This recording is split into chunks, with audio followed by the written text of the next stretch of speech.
My greedy siblings fought over Grandma's will for months, claiming I manipulated her, until the lawyer read the part of what she left them. For 18 months, I was the only one who showed up. Every Tuesday and Friday, I'd drive the 43 minutes to Grandma's house with groceries, medications, and whatever else she needed. I'd clean her bathroom, organize her pills, and listen to the same stories about her childhood farm for the 100th time. My brother Caleb lived 12 minutes away. My sister Natasha lived 8. Neither visited unless they needed something. When Grandma fell and broke her hip at 86, I took family leave to care for her. I slept on her lumpy couch for 3 weeks, helping her to the bathroom at 2 a.m. and making sure she didn't skip physical therapy. Caleb called twice. Natasha sent a get well card. "Where is everyone?" Grandma asked during her recovery. "They're busy," I lied, fluffing her pillows. She squeezed my hand. "You're a good girl, Quinn. Don't think I don't notice." When the cancer diagnosis came last spring, suddenly my siblings became very attentive, not to Grandma, to me. They wanted updates, medical reports, treatment plans. They'd call during my lunch breaks, demanding to know why I hadn't consulted them about her oncologist choice. "We're family," Natasha would say. "We should make decisions together." But when Grandma needed someone to drive her to chemotherapy at 6 a.m.,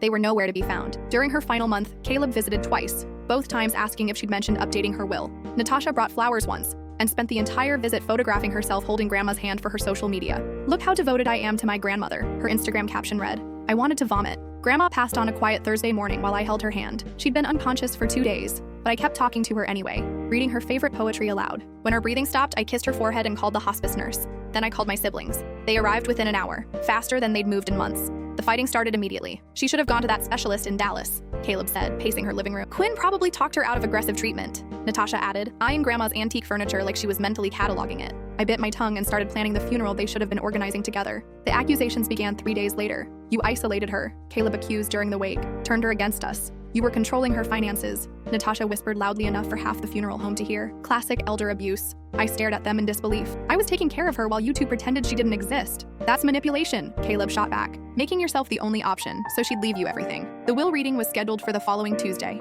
For 6 days, they called me repeatedly, demanding I admit to poisoning Grandma's mind against them. They threatened to contest whatever she'd left me. They even suggested getting the police involved. "She was probably senile," Natasha said during one particularly nasty voicemail. "No competent person would cut out their own grandchildren. I'd listened to enough." Tuesday arrived gray and drizzling. We gathered in Attorney Jameson's oak-paneled office, the tension so thick I could barely breathe. Caleb wore his most expensive suit. Natasha had hired her own lawyer just in case. Attorney Jameson cleared his throat and opened the document. The last will and testament of Dorothy Mae Whitmore, written in her own hand and witnessed by 2 independent parties on March 15th of this year. March 15th, 2 weeks before she died. 2 weeks after Caleb's last visit asking about her will. "To my granddaughter Quinn, who has shown me more love and devotion than I ever deserved, I leave my house and all its contents, my savings accounts, investment portfolio, and the family farm in Nebraska." Caleb's face went purple. Natasha started to interrupt, but the lawyer held up his hand. "There's more. To my remaining grandchildren, I couldn't fit what happens next in this short video. Watch the rest down below."